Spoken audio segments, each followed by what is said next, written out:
Hello friends, welcome to Everything About HR, where we are connecting minds, shaping HR and inspiring future. In today's video, we are diving into the evolving world of HR from HR administration to the strategic HR partnership. Let's explore how HR has grown into a powerful business function.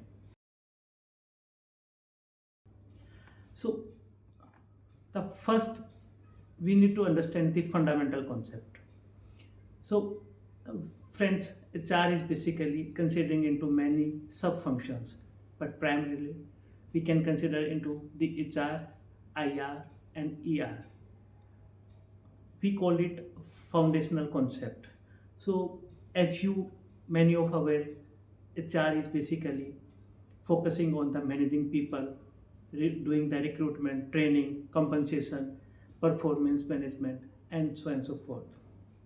Into the industrial relations, it is dealing with the unions, doing the collective bargaining and dispute resolutions. And into the employee relation sub functions, the main emphasis is to bring the fairness and trust, resolving conflicts, and creating a positive work culture. Knowing these distinctions is essential for every HR professionals. In the later time, we will bring the separate videos on these three topics as well with the experts. Now, another is the HR as a strategic partner. Friends, HR is no longer a support functions. Post HR 2.0, it has become the strategic business partner at the leadership table. So basic objective of strategic HR partner is to align with the business strategy, business goal, organization objectives, vision and missions. To driving the talent management initiatives so that we can have the maximum productivity efficiently and with maximum effectiveness. Fostering a high performance culture, leading organizational changes so that in the rapid changing business environment, our manpower is ready for future uncertainties as well. Then into the talent and culture. Basically, we need to build a thriving workforce to start with the strategical people practice. For an example, smart hiring. Friends, smart hiring, there are various tools available. We must leverage AI, latest technology tools so that we can have the maximum uh, right fit people, and we must attract the top talent efficiently. The another thing is that once you do the hiring, then you must have the effective onboarding also, so that the people who has accepted your offer should not be anxious. We must create an impactful first impression for new hires, fostering engagement from day one. We can endorse 30 days, 60 days, 90 days feedback and various other engaging onboarding, trainings and techniques. After hiring a employee, we must have a continuous learning talent through the learning culture.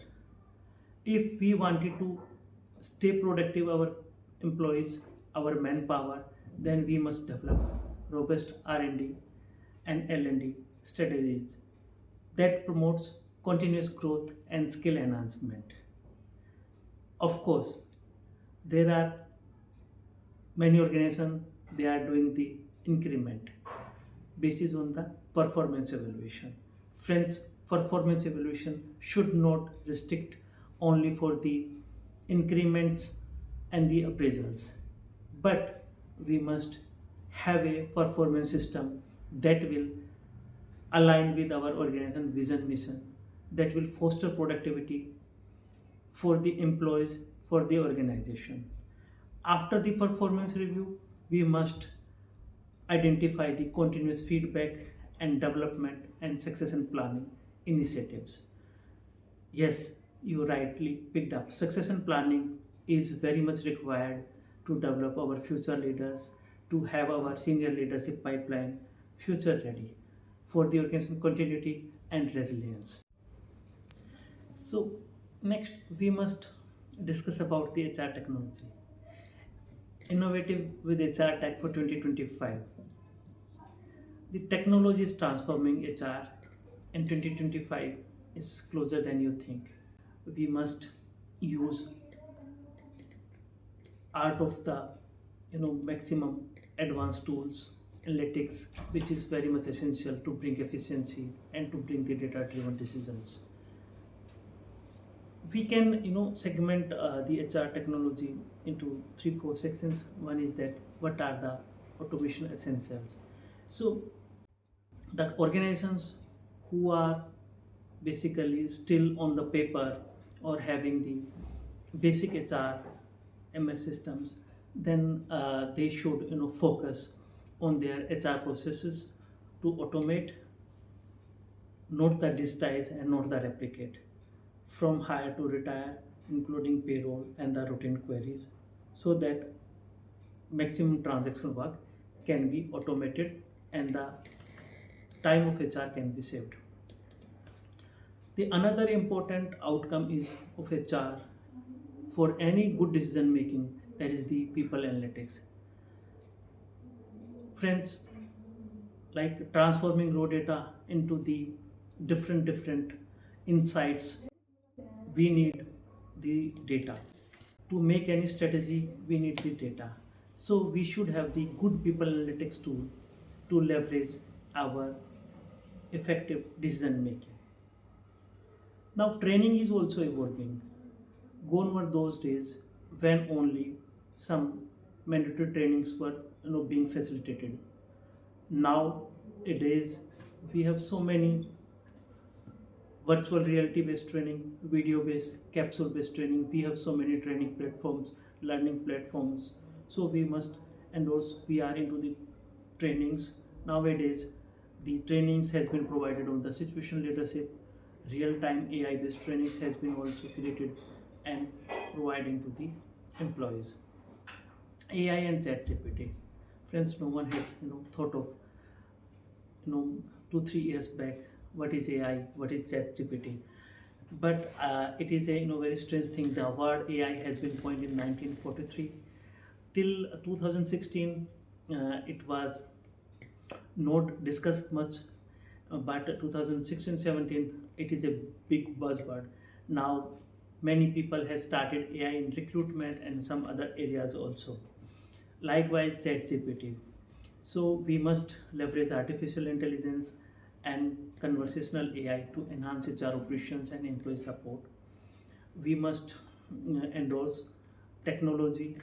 We should try, test, and verify and adopt those innovative technology and tools. Another section is the employee well-being. So after the COVID, everyone has realized the psychological, mental and physical well-being is very much paramount and essential.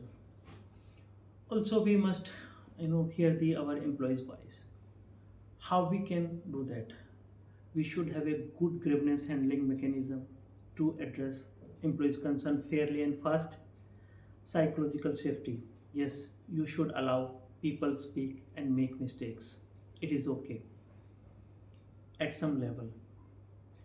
We should have very good employee feedback mechanism, implementing mechanism like town halls, surveys, open feedbacks, and give some good work and action on their feedback. Conflict resolution, yes friends, it is also very much essential and required, where peer level conflicts, boss and subordinate level conflicts, they should be mitigated, rather zero down, by mediating workplace conflicts with fairness, empathy and clarity. So friends, we have some challenges like navigating the industrial relations and labor laws. Some organizations they are not limited to one state. They have spread out across the nation. Some organizations are working in the other countries also. So we must foster the industrial labor law and applicable labor law. We called it compliance also, we may call it statutory laws also. So specifically into the manufacturing, we have the union, so that we can have a very healthy relationship with the unions, build a trust through the transparency.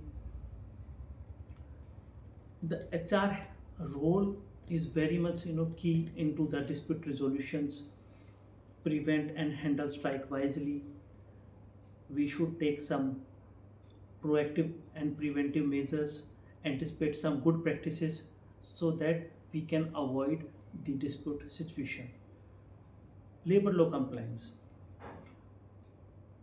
Whatever are the applicable business law to the business organizations, basis on the industry, basis on the sectors, it should be applicable, and every HR professional should be updated on the national and international labor codes to ensure legal compliance. Nowadays, diversity, equity, and inclusion is also going on. At the same time, we have some statutory mandatory trainings like POS. We have some Data Privacy Act also, wherein we will have to protect and keep the employee data confidential and secure also.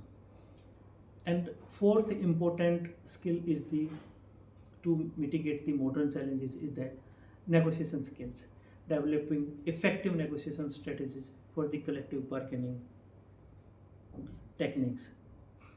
Friends, if you will ignore IR, then you are inviting risk of losing industrial peace.